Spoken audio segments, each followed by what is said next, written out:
할렐루야. 예, 오늘도 하나님이 예비하신 은혜가 있는 줄을 믿습니다.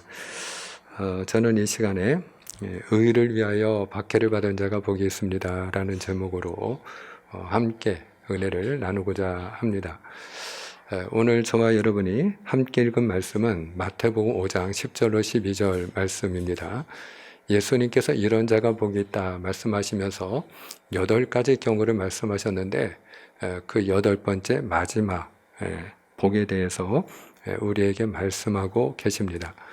근데 오늘 저와 여러분이 함께 교독을 했습니다마는 오늘 마태복음 5장 10절로 12절 이 세 구절을 읽었는데요. 그 세 구절에서 구절마다 나오는 반복되어 나오는 단어가 하나 있습니다. 그것은 다름 아니라 박해라는 단어입니다. 박해. 의를 위하여 박해를 받은 자는 오늘 이 박해라는 단어가 반복되어서 3번 등장을 합니다. 근데 우리가 오늘 우리가 함께 읽은 성경은 개역 개정판인데요. 예전에 읽던 성경 개역 한글판에 보면은 이 박해라는 단어 대신에 핍박이라는 단어를 썼습니다. 핍박. 어떻게 보면은 핍박이나 박해나 뭐 다 같은 뜻 아니겠는가, 또 비슷한 말 아닌가, 우리가 이제 그렇게 생각될 수 있는데 굳이 예전 성경에는 핍박이라고 되어 있는데 그 성경을 다시 번역을 하면서 개역 개정판에서 박해라는 말을 썼을 때는 이유가 있지 않겠나 싶었어요. 그래서 국어 사전을 제가 좀 더 찾아봤어요. 핍박과 박해가 어떻게 다른가 하고 좀 더 구체적으로 제가 그 사전적인 의미를 찾아보니까요. 핍박이라고 하는 뜻은 이렇게 상대방을 옥죄어 가지고 괴롭히는 것, 그것이 바로 핍박이었습니다.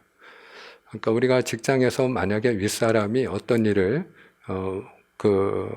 재촉을 하면서 일을 왜 빨리 하지 못하느냐고 이렇게 상대방을 이렇게 옥죄거나 힘들게 하면 그것이 그 말을 듣는 사람에게는 핍박으로 느껴질 수 있는 거죠. 그것도 하나의 핍박이에요. 말하자면 요즘에는 흔히 뭐 갑질을 한다 이런 얘기를 하는데 갑질을 당하는 사람 입장에서는 그것이 핍박이라고도 할 수가 있겠습니다. 그럼 박해는 뭐냐?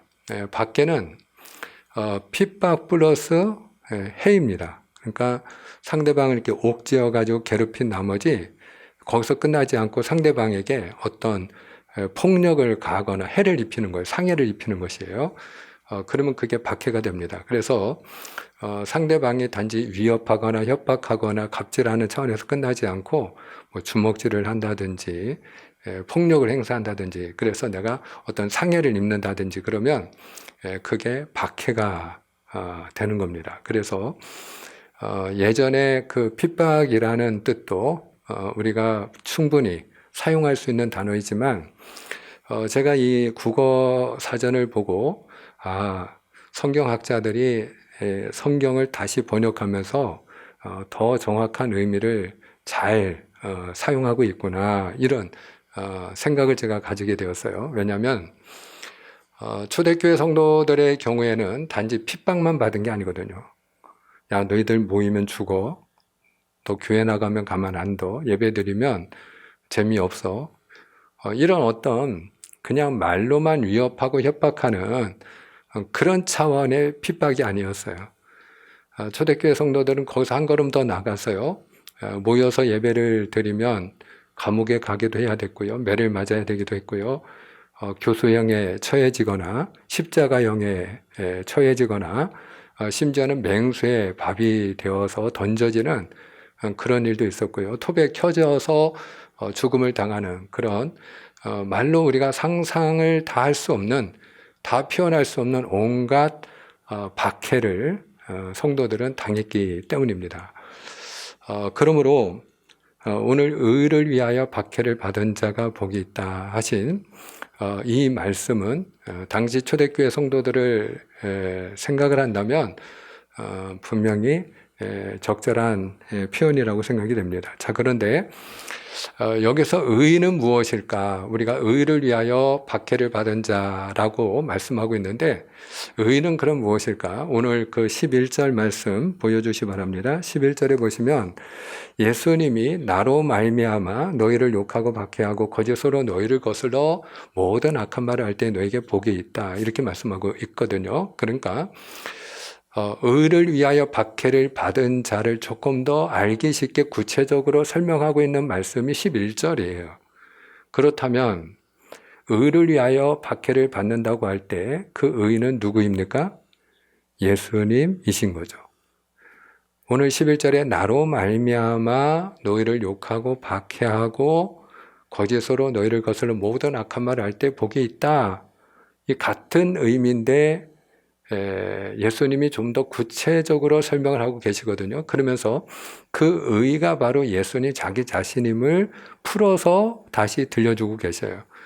자, 그렇다고 한다면 의를 위하여 박해를 받는 자가 복이 있고 그가 받는 복이 천국이라고 할 때 그러면 의를 위하여 박해를 받는 믿음은 어떤 믿음일까? 이게 중요한 건데요. 사실 지금은 어떤 핍박이나 박해도 없어요. 우리가 예수님을 믿는다고 해서 뭐 그것 때문에 우리가 위협을 당하거나 협박을 당하는 일 없죠. 감옥에 갇히거나 매를 맞는 일 없죠. 심지어는 뭐 죽음을 당할 일은 더더욱이 없어요. 때문에 초대교회 성도들이 당했던 그런 핍박과 박해는 이제 지금 우리는 당하지는 않고 있다. 이렇게 얘기를 할 수 있죠. 그러면 오늘 이 의를 위하여 박해를 받는 믿음은 어떤 믿음일까? 저는 이렇게 해석을 합니다. 잘 들으셔야 합니다. 예수님 때문에 대가를 지불하는 믿음.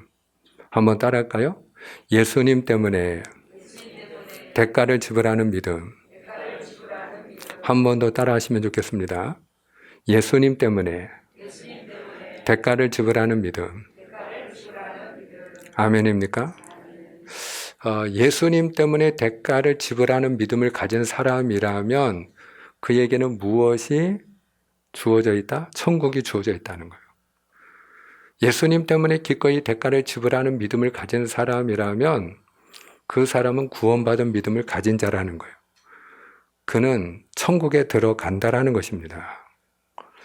이 말씀은요, 우리가 대가를 지불해야만 천국에 들어간다는 이야기는 아니에요.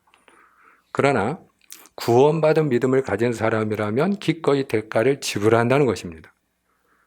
이건 상당한 차이가 있습니다. 두 남녀가 만나서 데이트를 합니다. 그러면 데이트 비용이 들어가죠. 근데 상대방이 나를 대신해서 밥값도 내고 커피값도 내고 영화 관람료도 내고 데이트 비용을 다 지불했어요. 그러면 상대방이 나를 사랑하는 것인가요?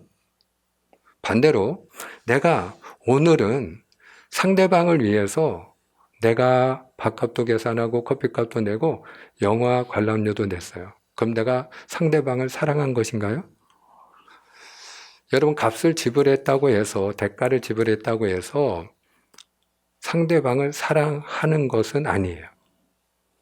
그런데 뒤집어 이야기해서 내가 상대방을 사랑하게 되면 아낌없이 기꺼이 밥값도 내고요, 커피값도 내고요, 영화 관람료도 내게 돼 있습니다. 아깝지 않다는 것입니다. 기꺼이 대가를 지불한다는 것입니다. 마찬가지예요. 우리가 구원받은 믿음은 어떤 믿음이냐? 예수님 때문에 대가를 지불하는 믿음인 줄로 믿으시길 바랍니다. 그러면 우리가 지불해야 될 대가가 무엇일까? 여러분, 그 첫 번째 대가 지불은요, 예배인 줄로 믿으시길 바랍니다. 초대교회 성도들이 왜 순교를 당했죠? 예배를 드렸기 때문입니다. 모이지 말라는데 예수님의 이름으로 모였거든요. 예수님의 이름으로 기도하고 예수님의 이름으로 찬양하고 예수님의 이름으로 예배를 드렸거든요. 그러니까 그들은 감옥에 갇히기도 하고요, 매를 맞기도 하고요, 그리고 순교를 하기도 했습니다. 오늘날에도 마찬가지입니다. 여러분, 우리가 예배를 드리려면요, 그만한 대가 지불이 있어야 합니다. 여러분들이 오늘 이 자리에 나올 때는 그만한 대가를 지불한 것입니다. 대가를 지불하지 않으면 예배를 드릴 수가 없습니다. 제 기억에 지금 우리 가운데 앉아 계신 분 가운데 그분이 계신데, 저희 교회 가족 중에 한 분의 경우에도 초창기 처음에 그분이 교회를 나오실 때 그 남편이 자기가 교회에 나가는 걸 알까봐, 알면 반대하니까 어떤 일이 일어날지 모르니까 그 집 장롱, 그 이불 속에다가 성경을 이렇게 넣어두고 그리고 교회 올 때만 남편 몰래 성경을 가지고 나와서 예배를 드리던 분이 계세요. 이 자리에 앉아 계십니다. 여러분, 예배를 드리려면요, 대가를 지불해야 합니다. 초대교회 성도들이 그 대가를 기꺼이 지불했던 것이에요. 왜 그들이 그렇게까지 순교하면서까지 그들은 모였을까?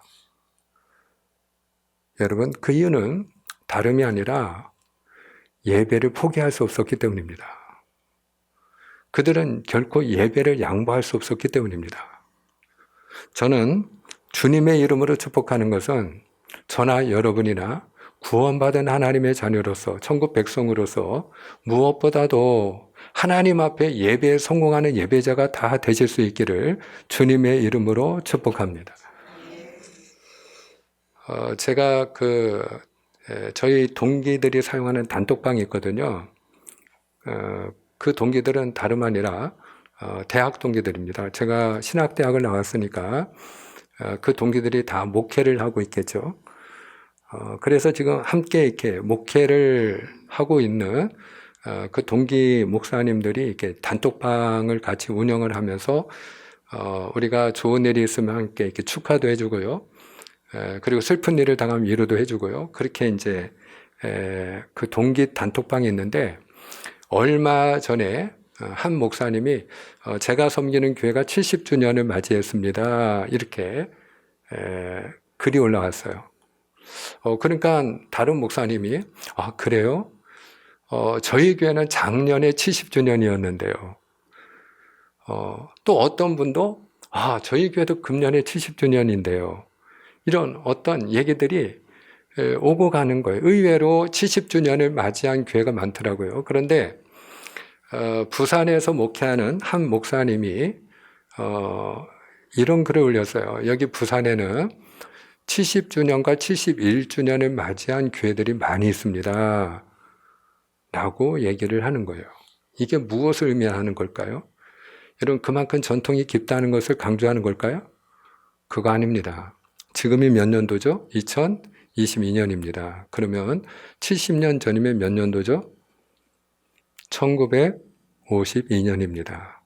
71주년을 보낸 교회는요, 1951년입니다. 그러면 1951년과 1952년도에 우리 한반도는 어떤 상황이었죠? 전쟁 중이었습니다. 1950년 6월 25일 날 북한이 탱크를 밀고 내려왔습니다. 이 땅에 한국 전쟁이 일어났습니다. 그리고 그 전쟁은 3년 동안 지속됐습니다. 1953년 7월 27일 날 휴전협정이 맺어집니다. 그러니까 그 3년의 기간은요, 전쟁 기간 중입니다. 바로 그 전쟁이 일어나고 있는 기간 중에 교회들이 태어나기 시작한 거예요. 많은 교회들이 세워졌어요. 그러면 그 교회들은 어떤 교회들일까? 전쟁 중에 피난길에 올랐던 사람들, 피난하는 길에 그들이 함께 모여서 예배를 드린 그곳이 교회가 됐고요. 그리고 피난 와서 내려왔던 그 사람들이 비록 전쟁 중이지만 우리가 나라와 민족을 위하여 기도하고 하나님 앞에 예배해야 됩니다. 그래서 모인 그곳이 바로 교회가 됐던 것이죠. 그래서 그 누구보다도 많은 피난민들이 내려와 있던 부산에서 그만큼 70주년과 71주년을 맞이한 교회들이 많은 이유가 거기에 있는 거죠. 여기에서 우리가 주목해야 될 것은 그들이 전쟁 가운데 있었지만 그럼에도 불구하고 믿음의 사람들은 예배드리는 일을 멈추지 않았다는 것입니다. 한편에서는 총탄이 오고 가고 있지만 한편에서는 모여서 예수님의 이름으로 예배를 드렸다라는 것입니다. 사랑하는 여러분, 오늘 한국교회가 이 자리까지 오기까지 우리 대한민국이 이 자리에 성장하여 부흥의 기적을 이루기까지는 이와 같은 우리 믿음의 선배들의 신앙과 또한 그들의 희생과 헌신과 예배가 있었다는 사실을 기억할 필요가 있습니다. 하나님 앞에 그 아름다운 예배가 올려졌을 때 그 대가를 지불하는 그 예배자들이 바로 이 땅에 있는 우리 믿음의 선배들이었을 때 하나님께서 이 땅을 복주지 않을 수가 없었던 것이죠. 그런 의미에서 저는 주님의 이름으로 축복하는 것은 저나 여러분이나 기꺼이 예배에 성공하는 예배자가 다 되실 수 있기를 주님의 이름으로 축복합니다. 그런 의미에서 우리가 다른 거는 몰라도 예배만큼은 타협하지 않고 양보하지 않게 되기를 주님의 이름으로 축원합니다. 그리고 여기서 우리가 한 걸음 더 나가서 우리가 지불해야 될 대가가 있어요. 그게 뭐냐? 기도입니다. 사랑하는 여러분, 이 기도는 성도에게 특권일까요? 의무일까요? 여러분에게 스스로 한번 자문하면 좋겠습니다. 나에게 기도는 특권인가 아니면 의무인가? 다니엘을 기억하시죠? 그 다니엘이 나라의 그 법령이 선포됐는데 앞으로 한 달 동안 왕이 아닌 다른 신에게 기도하는 자는 사자굴에 던져지리라 하는 법령이 선포됐어요. 근데 그 법령이 선포된 줄을 알고도 다니엘은 하루에 3번씩 창문을 열어놓고 예루살렘을 향하여 기도하다가 사자굴에 던져지게 됩니다. 여러분, 다니엘은 왜 그렇게 목숨을 걸고 사자굴에 던져질 운명이 될 수밖에 없음에도 불구하고 하루에 3번씩 기도를 했을까요? 저는 그런 생각을 해봤어요. 다니엘에게 기도는 특권이었을까, 의무였을까? 사랑하는 여러분, 목사에게 설교는 특권일까요, 의무일까요? 제가 여러분 앞에서 설교를 하고 있습니다. 목사이기 때문이죠. 그런데 제가 설교를 준비하는 게 힘들고 설교하는 게 너무나도 힘들어서 나 설교 못하겠습니다. 그러면 어떤 일이 일어나죠? 쉽게 얘기하죠. 목사 자격이 없는 거예요. 그런 목사를 누가 인정하겠어요? 나 오늘부터 설교 준비하는 거 너무 힘들어서 설교하는 게 너무 힘들어서 나 오늘부터 이제 설교 안 할랍니다. 그런 사람을 누가 목사로 인정하겠습니까? 그러므로 목사에게 설교는 의무라고 할 수가 있겠죠? 하기 싫어도 준비해야 되고 해야 되는 게 설교인 게 맞죠? 그렇다면 설교는 목사에게 의무가 맞겠죠.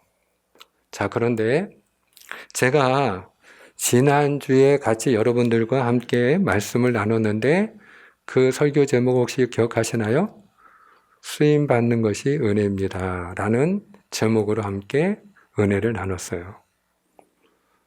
만약에 반대로 제가 설교를 하지 않으면 안 되는 목사이지만 또 한 가지 제가 여러분에게 지금 설교를 할 수 있는 것은 또 제가 목사이기 때문인 거죠. 아무나 이 자리에 서지는 않죠.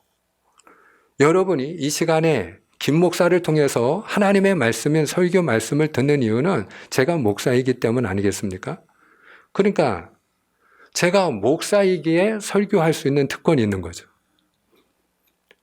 설교를 할 수 있다는 것은 은혜인 거죠. 제가 말씀을 드렸던 것처럼 쓰임받는 것이 하나님의 은혜라고 하는 관점에서 본다면 그렇다면 설교는 분명히 목사에게 특권임에 틀림이 없습니다. 그렇다면 여러분, 기도로 우리가 다시 돌아와 보죠. 기도는 특권일까요? 의무일까요? 만약에 여러분 마음속에 내가 기도해야 되는데, 이런 기도해야 되는데 하는 마음으로만 가득하다면 그분은 마치 이렇게 숙제가 밀려있는 학생과 같이 그 기도가 의무일 수 있어요. 어떤 분의 경우에는 삽질하는 게 낫지 기도하는 게 더 힘들다고 해요. 그분에게는 분명히 기도는 의무일 겁니다. 해야 되는데 숙제가 밀려 있는 거죠. 해야 되는데. 근데 여러분, 기도할 수 있는 것이 은혜라는 사실을 안다면 그분에게 기도는 특권이 될 것입니다. 내가 기도를 통해서 숨을 쉬고, 내가 기도를 통해서 하나님의 지혜를 얻고 하나님의 능력을 잊고, 내가 기도함으로 인해서 하나님과 동행하며 하나님의 인도함을 받는 그런 삶을 누리고 있다면 그분에게 기도는 의무가 아니고요, 특권이 될 것입니다. 저는 여러분에게 분명하게 제안을 하고 싶습니다. 사랑하는 여러분, 성도에게 기도의 대가를 지불해야 합니다마는 소돔과 고모라가 기도하는 10사람이 없어 멸망당한 것처럼 우리가 이 민족을 위해서도 기도하고 하나님의 교회를 위해서도 기도하고 우리가 하나님의 사람답게 살기 위해서도 우리가 기도해야 되는, 마땅히 지불해야 될 대가이기도 합니다마는 저는 주님의 이름으로 축복하기는 기도를 특권으로 누리는 여러분이 될 수 있기를 축원합니다. 기도는 특권입니다. 두 가지만 말씀드리면요. 첫 번째로 기도는 능력이기 때문에 그렇습니다. 기도는 능력입니다. 예수님이 한 귀신 들린 아들을 고쳐주셨거든요. 그 귀신 들린 아들을 데려온 아버지가 제자들에게 고쳐달라고 했지만 제자들이 고치지를 못했어요. 그러니까 그 아버지가 예수님께 주님 할 수 있거든, 제 아들을 고쳐주세요. 그리고 간청했더니 예수님이 할 수 있거든이 무슨 말이냐, 믿는 자에게 능치 못함이 없느니라. 그리고 주님께서 말씀하실 때 그가 바로 회개를 하죠. 주님, 제가 믿나이다. 저를 불쌍히 여겨 주옵소서. 그리고 자기 아들을 부탁할 때 예수님께서 귀신을 쫓아내시고 그 아들을 아버지에게 돌려주셨어요. 할렐루야. 자, 그 후에, 그 일이 일어난 후에 귀신이 쫓겨난 걸 보고 예수님의 제자들이 질문을 합니다. 예수님, 우리는 왜 안 되는 겁니까? 우리도 귀신을 쫓아내보려고 그렇게 애를 썼는데 왜 우리는 안 되는 걸까요? 그때 예수님의 대답이 이렇습니다. 기도 외에는 이런 유가 나갈 수 없느니라. 기도가 능력이다라는 것이죠. 기도가 능력이다. 미국의 초대 대통령을 여러분이 아실 거예요. 조지 워싱턴이죠. 그 조지 워싱턴이 장군 시절입니다. 장군 시절에 미국 의회가 열렸어요. 그리고 그 의회에서 어떤 법안을 상정하게 됐느냐면 연방 군대를 조직하는 법안이 상정됐어요. 미국이 군대를 조직할 필요가 있다. 그래서 연방 군대를 조직하는 법안을 상정하게 된 겁니다. 그때 한 의원이 이런 법안을 제출했습니다. 우리가 군대를 조직할 필요는 있는데 그 연방 군인의 숫자를 3,000명으로 제한하면 좋겠습니다. 없는 걸 만드는 것도 쉬운 일이 아니니까 3,000명의 군대를 만드는 법안을 제출합니다. 그때에 의장이 조지 워싱턴 장군에게 의견을 묻습니다. 장군, 이 법안에 대해서 어떤 생각을 가지고 있습니까? 어떻게 생각합니까? 그때에 워싱턴이 이렇게 대답을 했다고 합니다. 참 좋은 의견입니다. 그러나 우리가 3,000명 이내로 군인을 조직하는 법안을 통과하려면 그 아래에 한 가지 단서 조항을 더 붙여야 됩니다. 우리나라를 공격하는 조건도 반드시 3,000명 이내이어야 한다. 우리의 적은 누구일까요? 원수 마귀죠. 원수 마귀가 우리를 만약에 적당히 공격한다면 적당히 기도해도 됩니다. 원수 마귀가 우리를 공격하지 않고 건들지 않기로 한다면 기도 안 하셔도 됩니다. 그러나 그 원수 마귀가 우는 사자같이 두루다니며 삼킬 자를 찾고 저와 여러분을 그냥 두지 아니하고 날마다 키질하듯이 우리를 공격한다면 우리는 주님이 말씀하신 것처럼 시험에 들지 않도록 쉬지 않고 기도해야 될 줄을 믿습니다. 사랑하는 여러분, 어떤 분은 기도해야 되는데 바쁘다고 합니다. 바쁘기 때문에 기도해야 합니다. 어떤 분은 기도해야 되는데 너무 피곤하다고 합니다.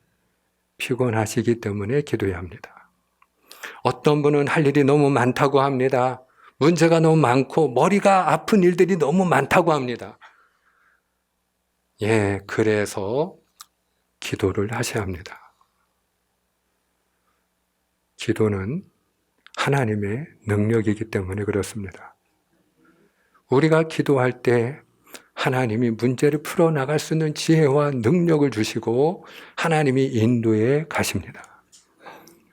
저는 우리 교회가 기도하는 교회가 될 수 있기를 주님의 이름으로 축복합니다.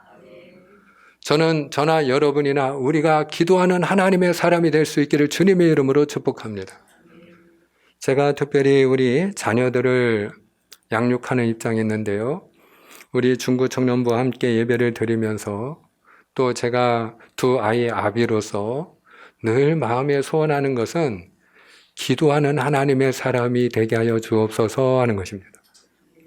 왜? 기도하는 아들이 되면, 기도하는 자녀가 되면 걱정할 일이 없기 때문입니다. 그때부터는 하나님이 운전대를 붙잡고 그의 삶을, 인생을 하나님께서 운전해 가시기 때문이에요.